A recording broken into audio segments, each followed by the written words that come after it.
right, so we're going to look at a beautiful piece by Rabbi Nachman in the Likutei Moharan.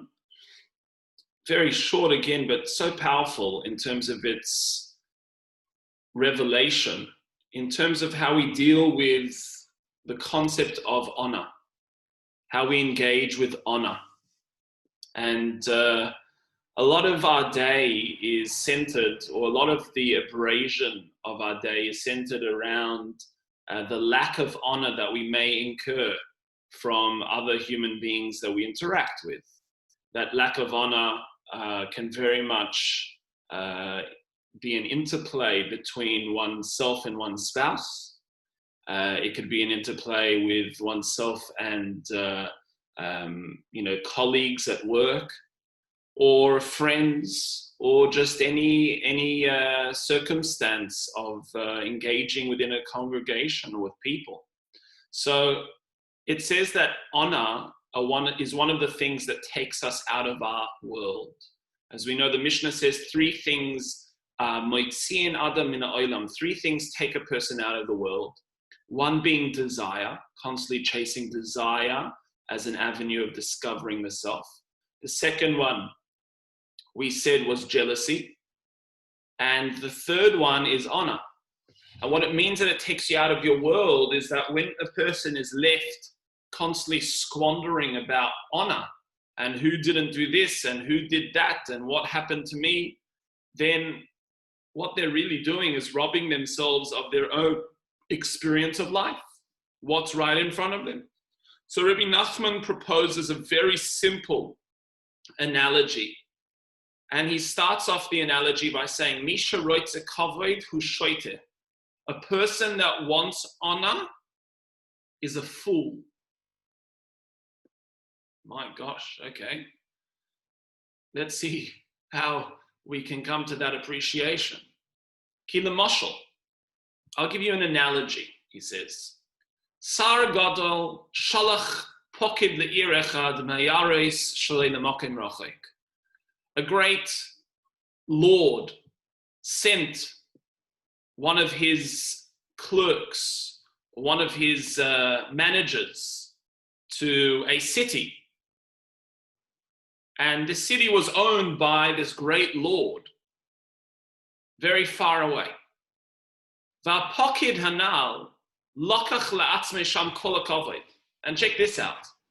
This cleric comes along, and in the city, he takes for himself all of the honor. Because no one in the city knew that he was actually a servant of this king or of this lord. And they all thought, no, he was the actual lord. They thought he was the individual. Because and when they needed him, they would fall at his feet. And give him all of the honor. And they would call him all of the names, all of the words that would be necessary to extend an honorable greeting to such a very prominent individual. Okay, interesting tactic here, yeah? Imagine you're going there as the manager and you say you're the boss. Great way to receive accolades and any side benefits from that town, you know. Okay. Pam echad, look at the third paragraph here, it says on Gimel. Pam echad v'hasar b'yatzmai l'sham. One day, or one time, the actual messenger or this servant came to the city, and this messenger was accompanied by the Lord himself. And as they're walking through the town, the Tsar, this great lord, asks this messenger, this cleric, what's going on here? What's happening in the town? Why are these individuals not doing their work? And he calls over one of the policemen. And then the Lord asks this policeman about what's taking place in the city.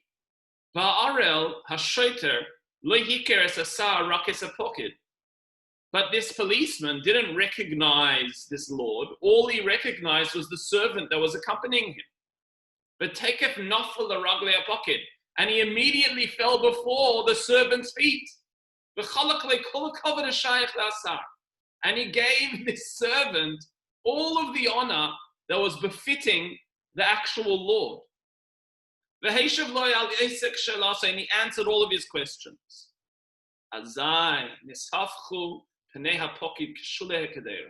This servant's face became so black with embarrassment, like the black found at the bottom of a pot.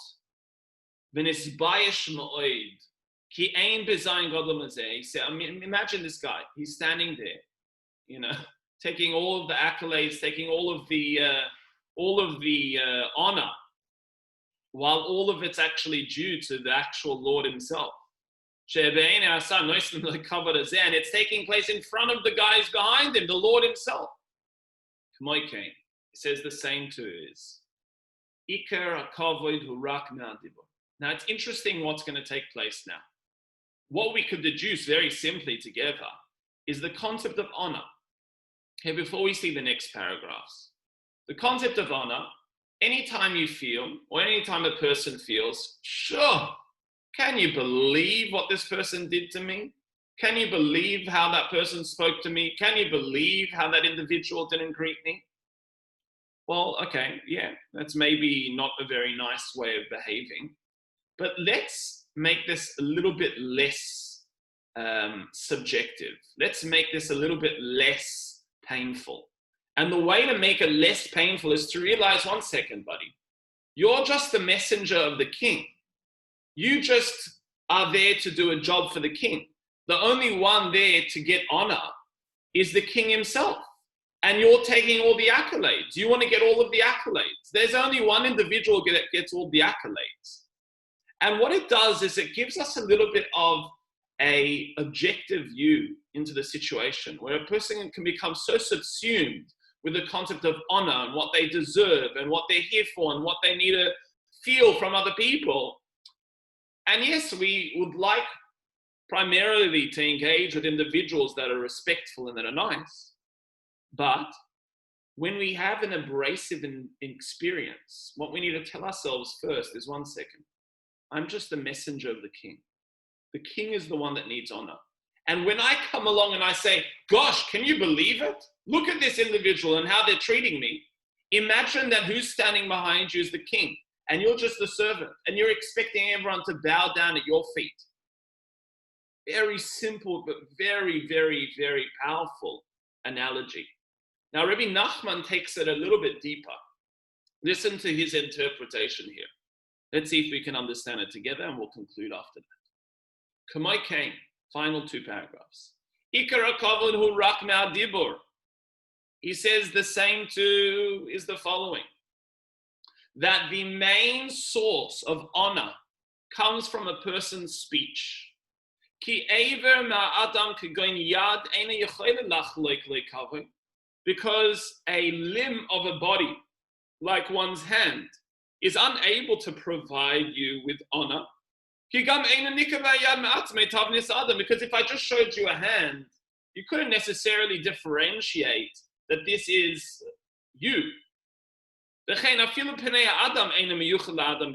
same to not only that, the face of a person itself doesn't necessarily indicate that they are human and that they deserve a sense of honor. Because we see other forms of creations, for example, a monkey. Yeah, it'd have to be a really pretty monkey. But a monkey also has a very similar face to a human. That's not the definition of man. The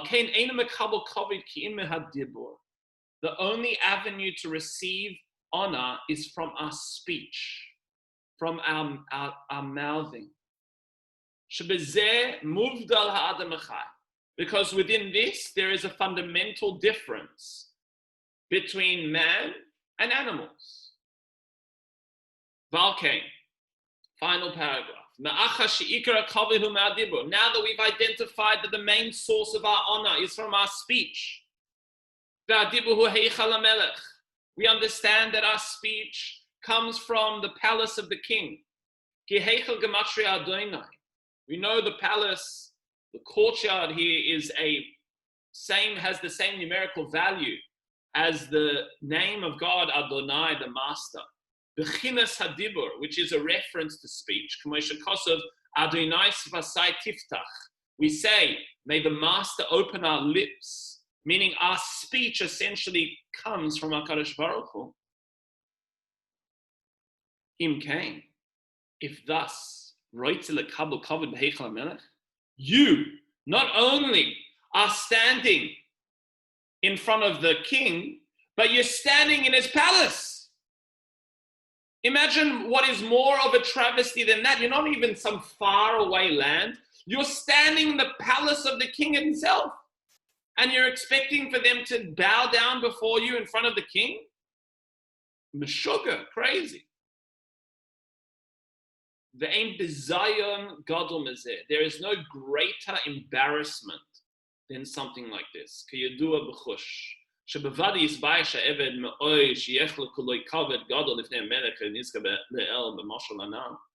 As we can easily infer from the analogy that we've spoken about above, all the more so when it comes to us. So, on a practical level, this is a very simple analogy. Anytime we feel a lack of honor that's being given to us, anytime we feel that a person's being abrasive, okay, firstly, there are elements to understand that people are having a bad day. People are also somewhat sensitive about their own egoic identities, and that's usually what causes that type of speech to take place. But we exacerbate it more than it needs to be exacerbated. And we come to many erroneous conclusions about how we deserve to be honored, how we can't be spoken to like that. We can't be treated like that, And maybe we shouldn't be subject to that, and maybe we do have a point in terms of how we engage with people and how people engage with us. There are boundaries, and people, of course, should not treat us in a disrespectful way. But to then create emotion out of it, then to create a soul out of that experience of negativity, is a very, very dangerous form which takes us out of this world.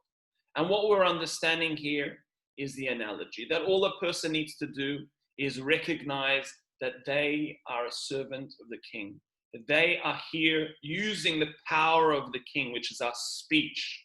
And we're in the palace of the king every time we use our speech. And that's the essence of the honor that we deserve. And anytime we say, oh, come bow at my feet, this is what I need, this is the honor that is attributed to me. No, there should be no greater embarrassment than that.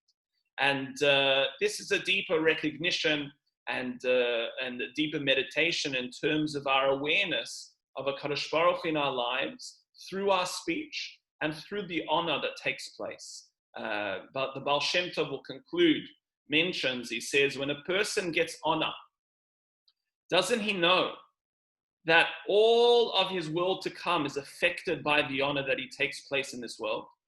And thus he says, when a person is given honor, they should think to themselves a deep-stated feeling of tshuva, of returning to Hashem, that I'm getting this honor, but it's not for me. Hashem, I'm so embarrassed. Please, let me be this an opportunity to return back to you, to humble myself even further. So this is the teaching for this evening. I'll give it over for a couple of questions if anyone has. We've had a few bashful participants recently, and if you need some vodka or gin, whatever it may be, to engage. Philip, you're never bashful there. But let's see here what the circumstance is. Allow participants to unmute. any questions regarding the teaching this evening?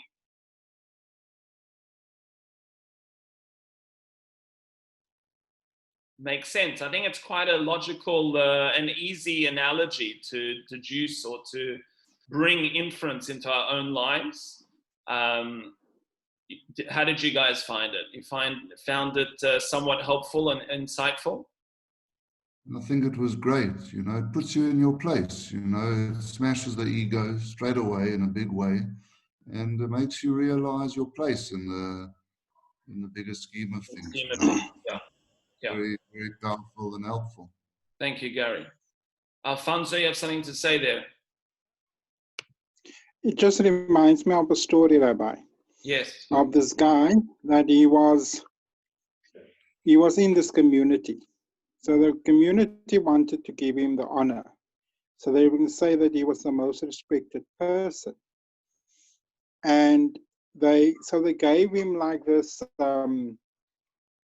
bracelet or whatever for him to wear. That he was the most humble person. And so he wore it. And they got so offended they took it back. Because the moment he wore it, he was no longer humble. So it's just something to think about. Yeah, I think that's anytime we deal with honor, it's an opportunity for us to awaken to the deeper understanding of what actually is the state of honor. And I think one of the things that prevents us from really experiencing life when we get somewhat trapped by this concept of honor is we lose ourselves in that process. We forget about ourselves in that process. We forget about the godliness about us, which is our essential honor. That's what Rabbi Nachman is saying. Our essential honor is the speech, but that speech is formed by our soul. It's formed by the interplay between the intellect and the physical, which is our ruach. There's a powerful element there, that speech is being formed.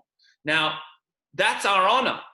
But the strange thing is, in identifying who you are and coming to a deeper realization of yourself, you also realize that there's no honor that's due to you.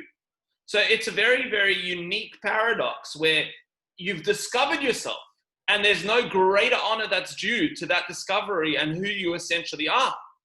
But at the same time, you realize that all of that honor is actually not yours, it's Hashem. Yeah, so there's a very powerful teaching here. And Jacques, I see you've taken yourself off mute. You have something to say?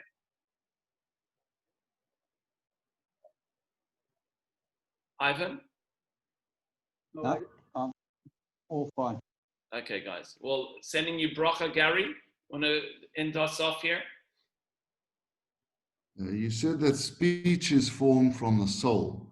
So does that tie into what you've been saying, that what you do in this world affects your world to come? In other words, it's all kind of one of the same. You don't think you act in this world and then you go to the world to come, because your speech and what you say and how you act comes from your soul.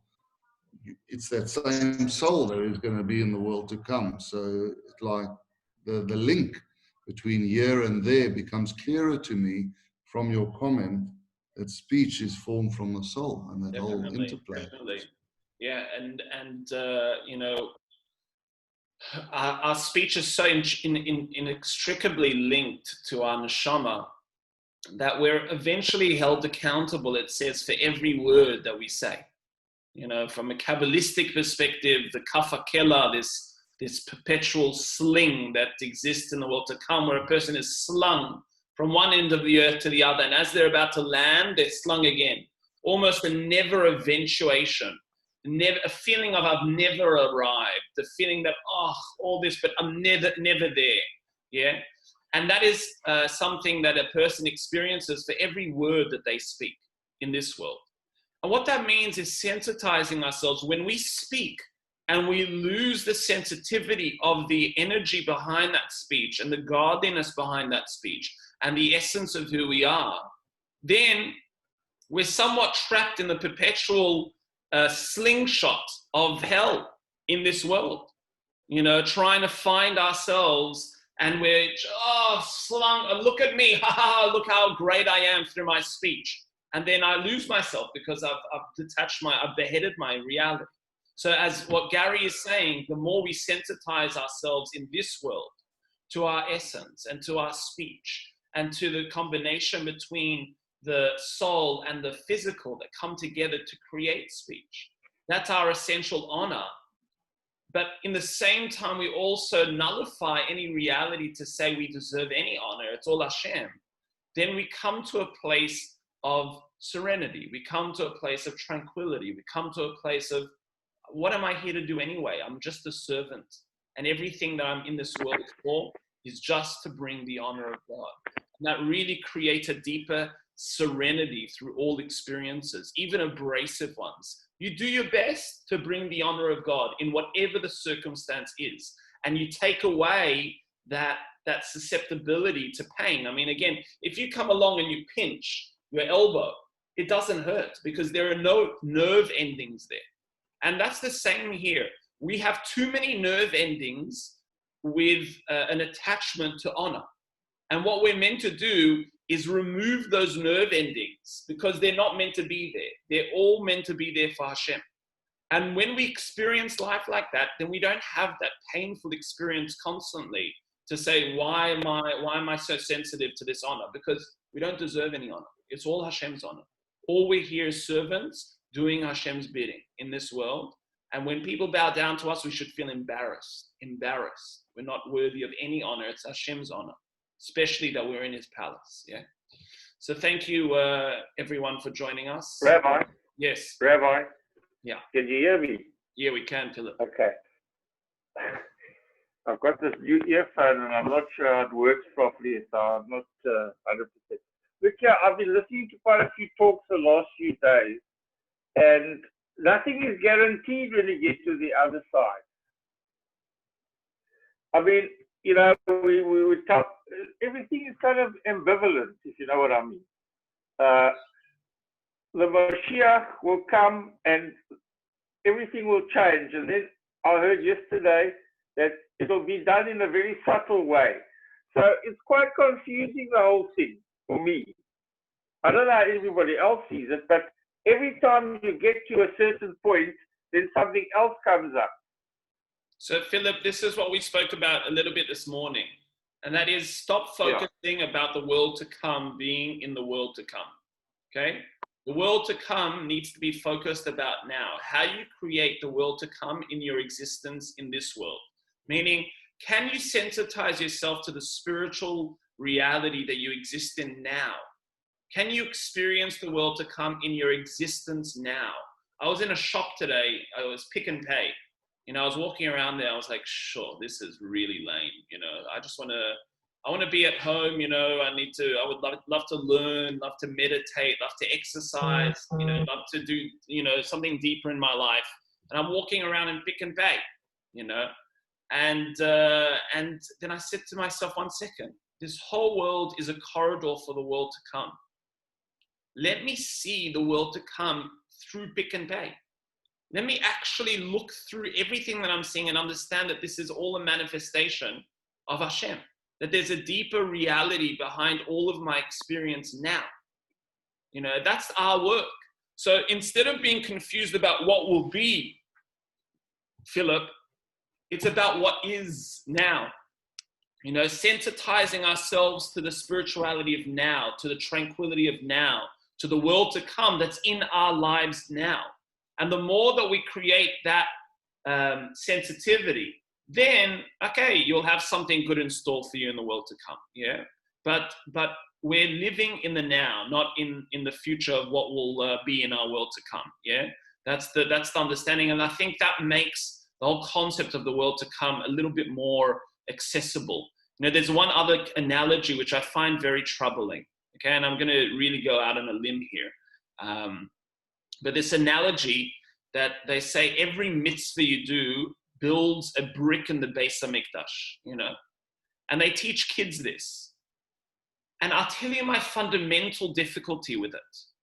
And that is, I'm doing something for a future benefit. But essentially, all that's tying me to this moment is my future benefit, you know. But what happened to the deep intrinsic experience of connectivity that I have in doing this mitzvah with Hashem now? Where's the Beis HaMikdash in my life now? What, I'm only putting a brick in the Beis HaMikdash in the future in some, you know, upper worlds? No, I'm building, I'm entering into my temple every single time I do a mitzvah. I'm connecting with God. You know, I'm building that reality for myself right now. I have it in me now, the connection with Hashem, the tranquility, the oneness, you know. So that's a shift in paradigm, how we engage with spirituality in our everyday activity and every moment of life. And that's also a very, very deep shift of how we look at the world to come and the benefits that may be felt in the world to come as well. Yeah. I hope that answers your question. And again, okay, thank you. I'll have some more another time. With pleasure. With pleasure. All right, guys. All the best. Lots of bracha. Thank you for joining us, and have a good evening. Bye-bye. Thank you. Bye-bye.